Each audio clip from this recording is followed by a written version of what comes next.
my name is Mercedes and welcome back to Half-Baked Ideas.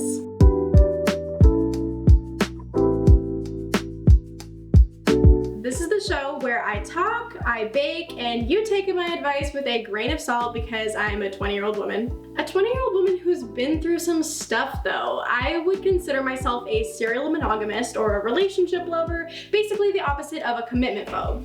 For that reason, I've been in many romantic relationships in my life. Some serious, some casual, some awesome, and some toxic. And that's what I want to talk to you about today. Toxic relationships. Whether we're in them, witnessing them, or inadvertently entering them, we all come across them at some point in our lives. I know it's a potentially heavy topic, but I want to be open and honest with you. Before I get started on my rant, let's get into our baked item for today. I have decided to make angel bars, one of my favorite recipes from The Joy of Cooking. It has a delicious, creamy, buttery base with a crust of nuts and shredded coconut. The reason I chose this recipe is that angel bars, however delicious, are sickeningly sweet. They are addictive, but too many will give you a stomachache, just like toxic partners. In keeping with the play on words, I will be renaming them devil bars temporarily. So here are the ingredients. For the base, we'll need half a stick or 4 tablespoons of unsalted butter, softened, 2 tablespoons of white sugar, 1 large egg yolk, we'll see how that breaking goes, half a teaspoon of vanilla extract, 3/4 cup of all-purpose flour, and that's it for the base. For the middle nut layer, we're gonna use 1.5 cups of chopped nuts. Typically this recipe uses pecans or walnuts, but I'm gonna be using almonds today. And 1 cup of shredded sweetened coconut. For the wet mixture in that middle component, we're going to need 2 large eggs, 1 cup of light brown or yellow sugar, 1.5 tablespoons of all-purpose flour, 1/4 teaspoon of baking powder, a pinch of salt, kosher as usual, and 1.5 teaspoons of vanilla extract. Finally, there's the icing. That's the sickeningly sweet part. We're gonna be using 2 tablespoons of our softened butter, 2/3 cup of powdered sugar, or icing sugar, 2 teaspoons of lemon juice, fresh preferred, and half a teaspoon of vanilla extract. So much vanilla in this recipe, I love it. All right, let's get into it. Now, toxic relationships look different for every person. There is not a one-size-fits-all, but there are signs, red flags, if you will. So some or all of these may apply. Number 1, you feel trapped in the relationship or controlled by the person that you're with. Number 2, you're not getting your needs met and your partner refuses to meet those needs. Number 3, your partner is physically or emotionally abusive. Number 4, you feel easily manipulated or gaslit by your partner. Number 5, your partner makes you feel unimportant. Oh my god, 1/4 teaspoon is so small. Look at it, you're so cute. Probably shouldn't have my face this close to the baking materials. All right, anyways. And number 6, your relationship seems to take precedence over everything else in your life. If any of these ring a bell for you, this may be a sign. The first thing I want to do is break down some of the types of toxic relationships. Obviously, this list is non-exhaustive. These are just some of the most common types of toxic relationships that I have witnessed or experienced. Number 1, the controller. The controller is exactly what they sound like. They're controlling. They might easily be made jealous. They'll want to decide your plans. They might not want you to wear certain things or hang out with certain people, all under the guise of protecting you. They'll want to do things when it's convenient for them, and they'll expect you to always go along with it.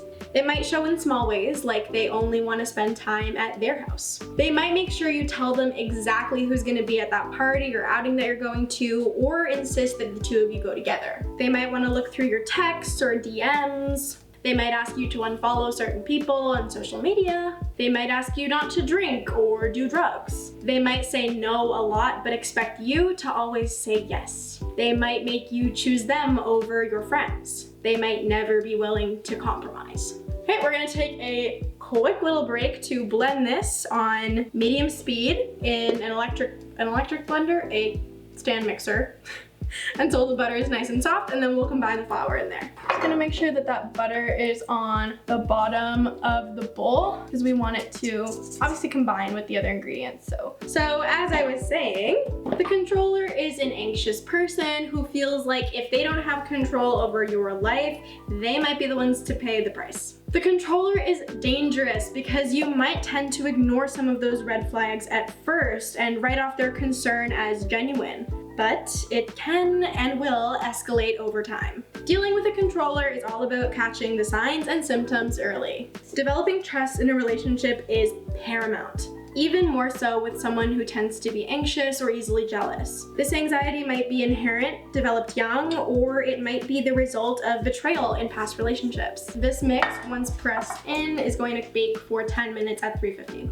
I really need to learn how to bake and talk at the same time. Okay. Let's just go ahead and try to press this into the pan. There we go.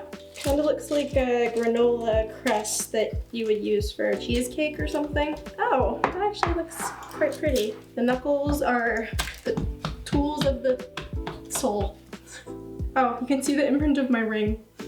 That's done, so we're gonna let that bake for 10 minutes and then get started on the filling. All right, so the recipe says to put the almonds and the shredded coconut on some type of frying pan and basically toast them, but I would rather get started on the middle part, so I'm gonna go a little off the rails and just go ahead and try to toast them directly on the pan. So I'm gonna take my shredded almonds. Again, this is 1.5 cups, I believe. Spread those out. I just ground these up in like a food processor a little bit earlier. And then also the shredded coconut as well. Let's say I'm gonna put these in the oven at 350 for about 5 minutes. This is very experimental. Now we're gonna do the wet ingredients that I'm gonna mix those nuts into in a second. All right, let's move on to type number 2, the absent. The absent partner is someone who's never around when you need them. They're extremely independent and they might ignore you for hours or days or sometimes weeks. This person can be unreliable emotionally and make you feel like you're begging for attention. One hand this time, oh. I actually crushed the shell, but somehow none of the pieces got in. So that's a win in my book. The absent partner also tends to be a manipulative one. When you ask for your needs to be met, the absent partner doesn't want to listen. They know how to redirect blame so that they're never in the wrong.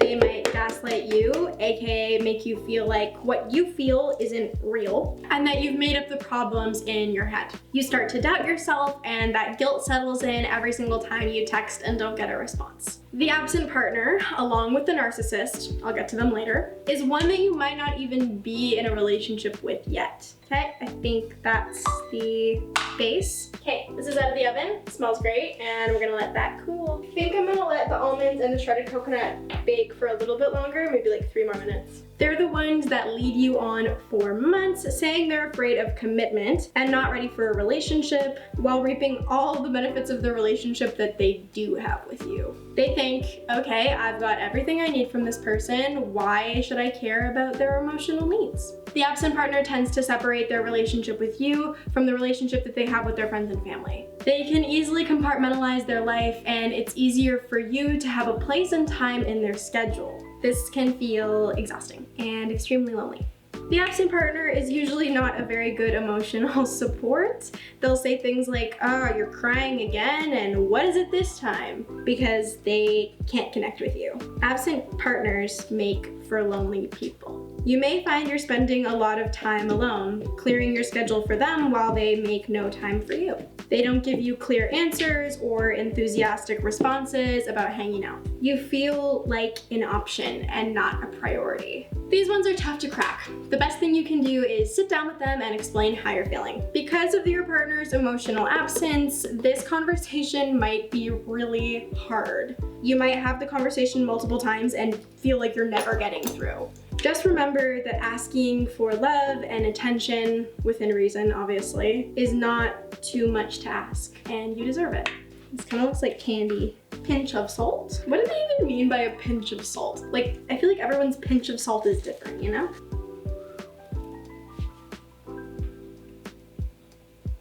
Okay.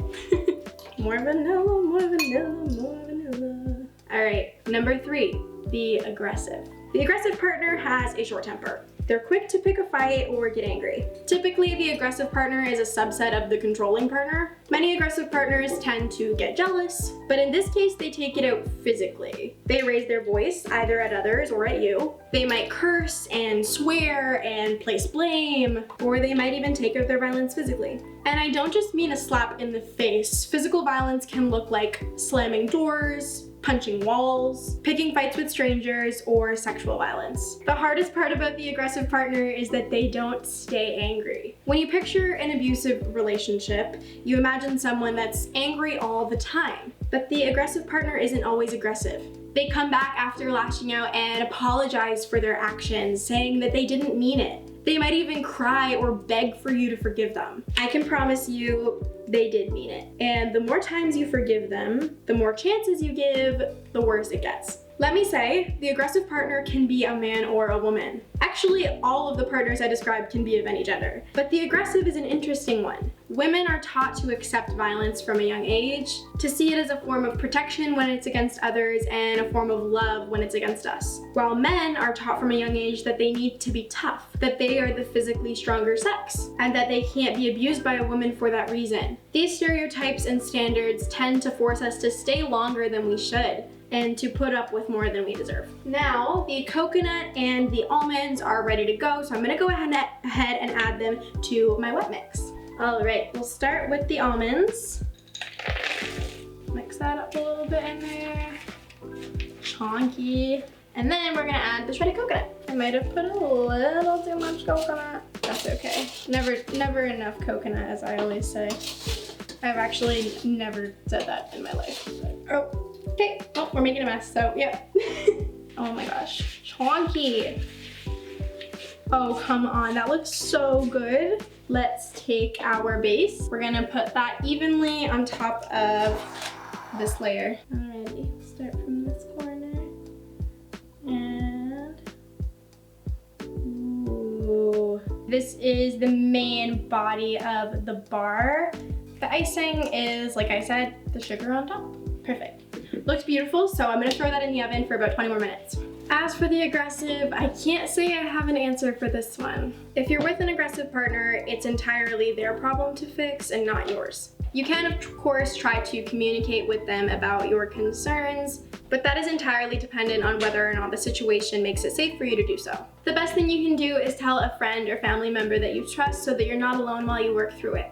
We've got less than 10 minutes left on the bars. I can smell them right now. They smell so good. Number 4 is the narcissist, aka the center of the universe. This partner, much like the controller, doesn't want you to have your own life. And that's because everything is always about them. They want every minute of your life to revolve around theirs. You belong to them, and they will do or say anything to get what they want. Chances are when you met them, everything seemed perfect. They were super charming and made you feel like nothing else mattered. They love bombed you, but over time you became less important to them. Some signs include they don't listen when you talk, or they don't remember the things that you say. They don't value or remember your plans and instead make their own and expect you to follow along. They don't really care about getting to know your friends. They don't really care about getting to know your family. They always want you to come to them. They make super last minute plans or don't confirm with you until the very last second by chance that something better could come along. They might have a tendency to white lie. Just little things you notice that don't add up, that aren't a big deal in the short term, but that do make you question their honesty. The narcissist might seem super confident, but they actually really lack self-esteem. This person might expect you to fill their every need and want without saying anything to you. In other words, they expect you to be a mind reader. Similar to the absent, nothing is ever their fault. They find a way to make themselves the victim every time and leave you constantly apologizing. They only want to show you off to their friends, but don't care if you actually get along or not, and you might start to feel like a bit of a prop. They might not have any long-term friends, mostly casual acquaintances, people they talk shit about, and nemesis. They might berate the close friends that you have. They may have a lack of empathy for the things that you're going through. They may need constant reassurance and validation, but never give it back. Similar to the absent, this person might not even be your committed partner. They might be someone you've been talking to for ages, who constantly tells you that they love you or that they love being with you. that they think you're great and they'll take advantage of your willingness to be physically involved with them with no strings attached. They say they care about you and your feelings, but they really only care about their own. In my experience, narcissists are the most likely to cheat, along with absent partners. It's easy for them to disassociate you from their life, and they do things that make them feel good. Watch out for that. If you aren't sure you're with a narcissist, ask yourself this question. How does your partner treat you or other people when they aren't getting something out of it? Of course, there are other types of toxic relationships. There's also tons of overlap in most cases. Someone who's a genuine narcissist is likely to be extremely controlling. They also might be avoidant or even aggressive. In any form, toxic partners are hard to get away from. You become complacent and start to believe that the way they're treating you is okay. Here's the hardest part about leaving a toxic relationship, in my opinion. Once you're with them for long enough, you convince yourself that their behavior is normal and warranted. They convince you, or you convince yourself, that leaving won't do any good, that this is the best you'll ever be treated. So why leave? I think the base is done.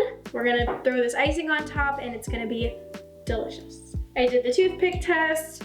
Let this cool for about 15 minutes, so I think it should be good. So the leaving part, that's really individual. Everyone is ready at their own pace and time. All I can suggest is that you show your red flags to the people around you. Don't stay quiet about your relationship. It might be hard to hear what your friends and family have to say, but there's nothing that a toxic partner loves more than secrecy. I would also recommend seeing a therapist or a counselor if you have one available to you. Having that outside, totally objective point of view can be really helpful. All right, that icing looks beautiful. I'm gonna add a little bit more to the middle here. This is going to need to cool for a bit longer. Remember that there doesn't need to be an inciting incident for you to leave. You don't have to wait for them to hurt you in order to feel justified walking away from a toxic person. The fact that you feel that way in the first place is a bad sign. The leaving is hard, and the rebuilding of the self-esteem and self-care that follows is really hard too. Here are my tips for rebuilding. Number 1, spend some serious quality time with yourself. For many of us, we end up in toxic relationships because we don't value ourselves or know what we need. Getting to know you is key. But hear me when I say this, there is no right or wrong way to do that. I've had situations where I felt so emotionally disconnected from a partner that I started getting over them while I was still dating them. I was in a situation where I couldn't leave, but by the time I got out, I'd moved on. You might find that moving on in a new partner or in no partner at all. I'm just sick and tired of people saying, just stop dating, because I don't think it's a one-size-fits-all situation. Sometimes not dating actually makes you more distracted. Regardless of how you do it, make sure you're really getting to know you and feeling comfortable with who you are. Number 2, talk about it. For real. We tend to convince ourselves that our problems are not really problems, that we're overreacting, especially in toxic relationships. I'm not saying go and badmouth your ex to anybody that will listen, but whether it's a trusted friend or a licensed professional, venting is so important to gain back your sense of self and realize that the way you were treated was not okay. Number 3, find words that resonate with you. I say words because I don't think that all of the emotional relapse should be put onto music. Music is, of course, the source of a lot of feelings and relatability, an outlet for you to scream into the void or your shower head, but other resources can help too. Take advantage of the fact that your phone knows everything about you and scroll on your Instagram Explore page or on TikTok until you encounter other people that are talking about or going through the same things. Seeing other people experience hurt can help remind you that you're not alone. And number 4, spend more time with friends. Often in toxic relationships, we tend to subscribe our whole selves and all of our free time to our partners. Whether that's because they're controlling your life or you're dying to be part of theirs. Take time to rediscover your friendships with others. Strengthen those bonds and recognize that love doesn't always come from romantic attachments. Remember that whatever path you're on, whether you yourself are in a toxic relationship, you're witnessing a friend that is, or you're finally getting over that bridge and moving on, everyone moves at their own pace. What's important to remember is that before any relationship can make you feel happy, you yourself need to be happy with who you are. You can't expect someone to complete you. You complete you. They just complement the amazing person that you are. You are never reliant on someone else's existence to exist. That's it for my tips, and I'll be back when the devil bars are all done. All right, everyone, you can probably hear my dog licking the water out of his bowl, but anyways, I digress. This is done. It's finally cooled. I'm so excited. I am going to remove this from the baking pan and I'm gonna cut it. So let's see how this turned out. And it's breaking already. Awesome. There we go. Oh, yo, that tastes really good. Let's do this. We're gonna start right here. That is really soft. Wow, okay. You know what? I think these need to cool a little bit more. So I'm gonna throw them in the fridge and we'll revisit them. All right, everyone. The angel/devil bars are done and they turned out pretty well. Not exactly what I was expecting, but they still taste absolutely delicious. They're really goopy. They almost have a sort of honey-like consistency. The filling literally drops to the floor the second that it starts to melt, which is kind of cool. Unexpected, but cool. I'm gonna just take a little bite of this one here. Oh my God, you can see it like dripping. It's really good. Definitely the icing on top melted right into that top layer and almost gave it this effect of cracking when I did eventually cut into it. Oh my God, you can literally see how goopy it is. I love the taste. In any case, I think this was a success. I hope you enjoyed watching and I hope you learned something today. I really hope that some of the things I said about toxic relationships resonated with you. If you want to see me talk about something in the next video or bake something in the next video, leave a comment right down below. And don't forget to subscribe and hit that bell icon to get notifications turned on. Subscribing helps my channel so much. It's free and you can unsubscribe at any time. That's it. Stay sweet and I'll see you in the next video. Peace.